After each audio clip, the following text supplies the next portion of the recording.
Assalomu alaykum, hurmatli kuzatuvchilarim. Birozgina tanaffusdan so'ng yana sizlar bilan birgaman. Ko'rib turibman, Telegram, Instagram sahifamni ko'pchilik tark etibdi, lekin tark etishga shoshilmanglar. Yana yangidan-yangi narsalar bilan sizlarni ko'zingizni quvontirishda davom etaman, inshaalloh. Bu safargi buyurtmani mana shu ipdan to'qishni boshlaymiz, qizlarjonlar.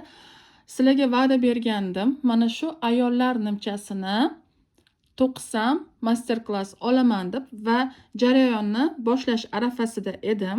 Lekin bu ipdan qizlar master-klass olmaslikka qaror qildim. Sababi bu ipni ko'pchilik topa olmaydi va cho'ntaga ko'tarmaydi. Sababi birozgina qimmatroq.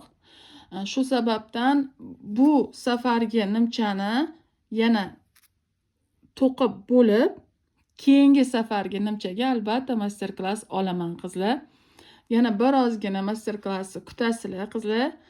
Inshaalloh albatta va'dam ustidan chiqaman degan umiddaman qizlar. Kuzatishda davom etinglar. Jarayonlar bilan albatta sizlar bilan bo'lishaman.